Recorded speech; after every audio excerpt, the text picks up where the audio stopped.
China's future AI drone army could defeat the US. Commentary. China can now produce 1 million consumer drones annually, whereas the United States can produce only tens of thousands. Chinese military researchers have filed 930 patents since 2022 related to swarm intelligence, which is key to the success of large numbers of military drones in combat. Meanwhile, US researchers have only filed 60 such patents. It appears on the surface that the Chinese military, known as the People's Liberation Army, could be pulling ahead in its development of artificial intelligence drone armies. The PLA has already trained military AI-controlled drones using the patterns and behaviors set by predator animals such as coyotes and hawks. Its weapons include robot wolves and hovering drones, both equipped with automatic rifles. The PLA is working to marry the two systems for coordinated combat from the air and ground. In at least one trial, the hit rate at 100 meters was 100%. The PLA's Zhoutian mothership drone can launch a swarm of small suicide drones. Its Swarm 1 system can launch up to 200 fixed-wing drones nearly simultaneously from multiple trucks. The PLA is not only focused on developing the Spear of AI drones but also on their accompanying shield. Were the PLA to attack Taiwan, for example, it would need a drone shield to defend against retaliatory Taiwanese drone strikes. In one test of 5 incoming drones pitted against 5 Hawk drones, the latter defeated all of the attackers in 5.3 seconds.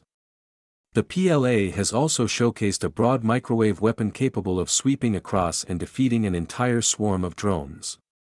The PLA claims that its anti-drone microwave can defeat drones at 3 kilometers, while a similar US system is reportedly effective only up to 2 kilometers. This and the other drone gaps could contribute to the failure of deterrence over the Taiwan Strait.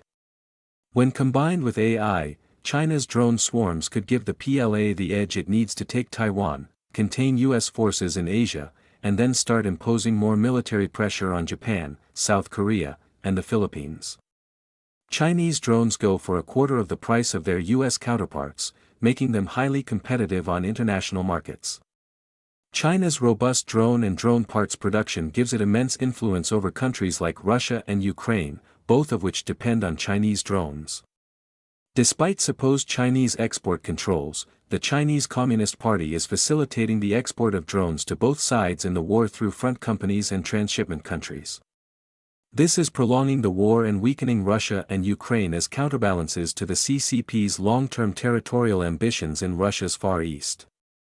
The combination of AI and a mass industrial infrastructure capable of producing millions of drones annually enables the further centralization of the CCP's power.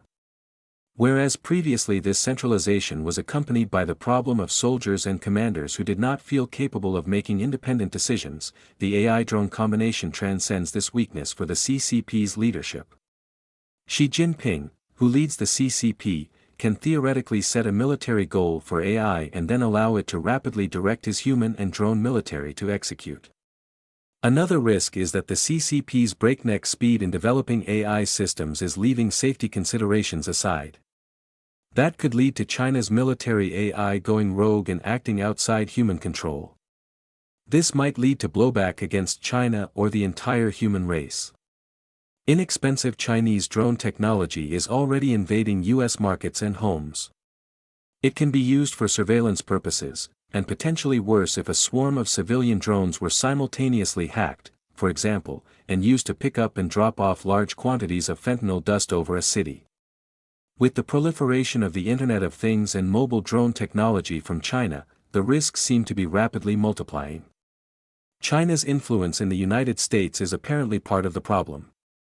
In early January, the Commerce Department canceled plans to limit some Chinese drone technologies, apparently in preparation for President Donald Trump's upcoming visit to China. China's DJI drone maker is still subject to some restrictions, most importantly on new drone models. However, DJI could be doing an end run by rebranding its new drones as American-made.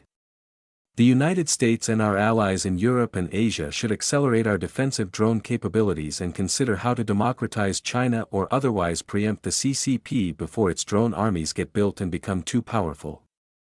The speed at which the PLA is developing likely means that the longer we wait, the harder democracy's defense will become.